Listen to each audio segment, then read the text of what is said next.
Hello and welcome back to my channel. My name's Sarah and I'm a gamer who draws.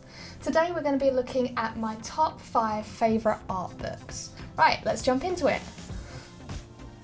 The first book that I have for you is Classic Human Anatomy by Valerie L. Winslow.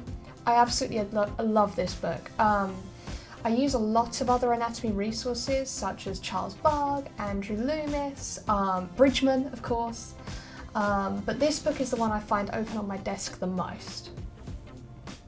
I like how it goes into a lot of detail about the details of medical anatomy, but that it always relates it back to the surface form and doesn't show you any of the different things that you don't really need.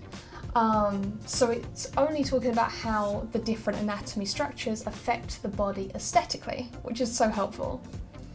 I also like how, although it's the most comprehensive anatomy book that I own, it's also the most well organised and is split into groups aimed at artists. So you'll have a whole section on hands, a whole section on legs, the face, and so on, which makes it really easy to be working on a piece like an illustration, realise that you're struggling with something and jump straight to the right page to get the most out of the book. So it's the perfect at your fingertips type anatomy book. The next book on my list is Colour and Light by James Gurney. This is probably the most commonly recommended books online. It's in basically everybody's recommended list, and for good reason. The range of different lighting environments, techniques, and colour relationships in this book are both vast, but yet not overwhelming like they can be with other resources. I do, however, see a lot of beginners pick up this book and then complain that their favourite artist recommended it, but they can't use it, it's not helping them. So I kind of wanted to explain about how you are supposed to use this book. It's not really a tutorial book in the traditional sense. There's only a couple of pages about chroma and value that kind of are like actual tutorial based. The majority of it is sort of like a guide to the science of colour and light and understanding the how light reacts in a scene and why it does that. So the idea is that you use this book to figure out the effect that you want to create, like the finished product, but then you translate it into your own artistic techniques, style and mediums. That way it's up to you to choose how to reach the goal, but you understand what goal you're trying to reach and why you want to reach it because of the science of nature. The next book on my list is another highly recommended book, but I see it less so in like the casual online groups and more in the sort of art college groups. This is Framed Ink by an artist whose name I cannot pronounce, Marcos Mato Maestra. I apologise.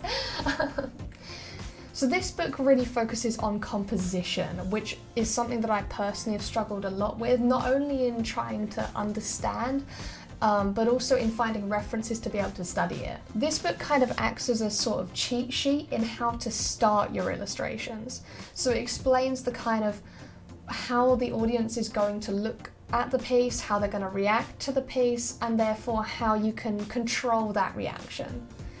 In particular, one technique I absolutely love, which I'm pointing out on the screen here, is this simple line and shape blocks mini thumbnails that he does. And they're underneath every single illustration, which makes it so easy to understand how to use them.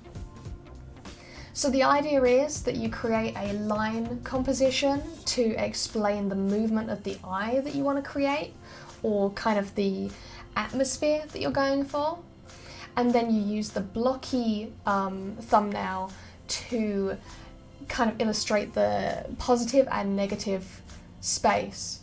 And then from that you combine both of those and then add your content on top, so your characters and your environment, and then you end up with a piece that is really expressive and really controls the viewer. Now, unfortunately for my next book, I don't have a physical copy to show you, so I'm showing you the website where you can purchase it because I borrowed this from a library, so I don't have it anymore. But this is How to Draw by Scott Robertson. If you find the word perspective terrifying, this is the book for you. I have a lot of books that go into more detail on perspective and really show you the kind of ins and outs of it, but this is the one to kind of start with to demystify it and make it less scary. I like how this book can be treated as a step-by-step guide and be followed through kind of like a mini course. They each build on each other and you find yourself quickly doing things you never thought you could do before. One thing that was amazing to me was it really helps me be able to draw mechanical objects, which I've struggled with a lot in the past. I tend to keep to natural forms. My next book is a bit of a cheat book because it's actually a series. So I've got a few different books to show you from this series. This is the How to Draw Manga series by Graphic Shah.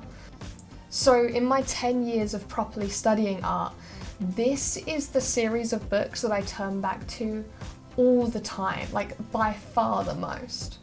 These books certainly won't be for everyone, and they're also unfortunately out of print now, so they're really hard to find.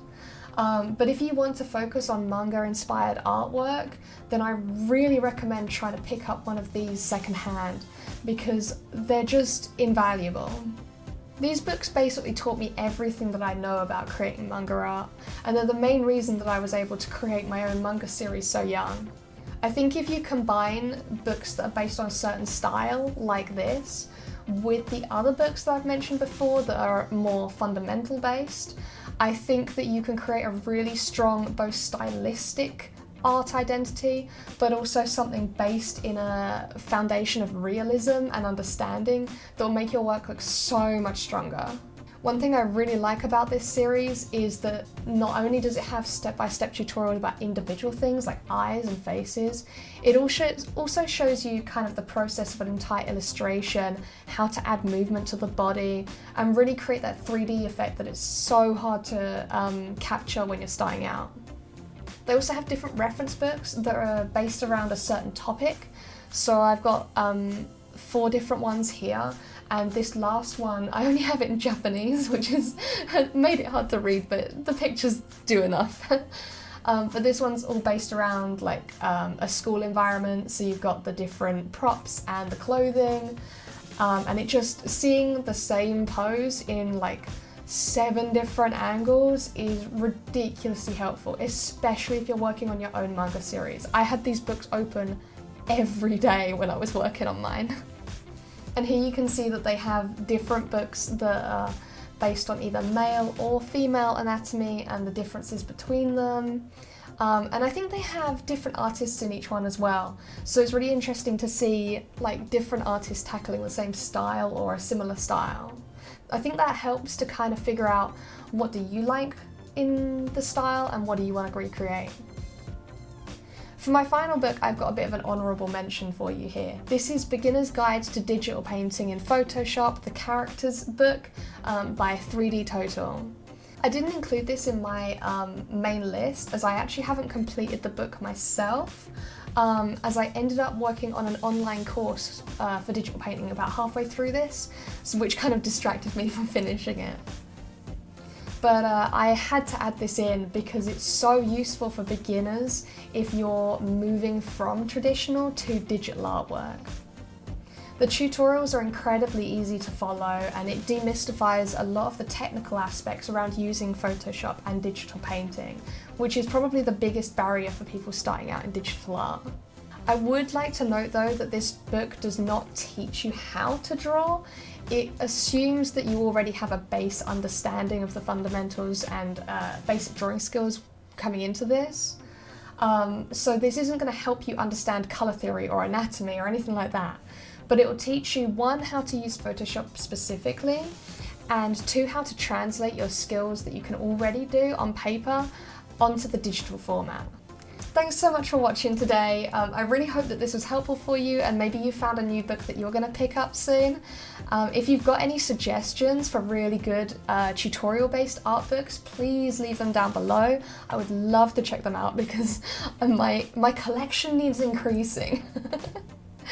Anyway, thanks for watching and I'll see you again next time. Bye!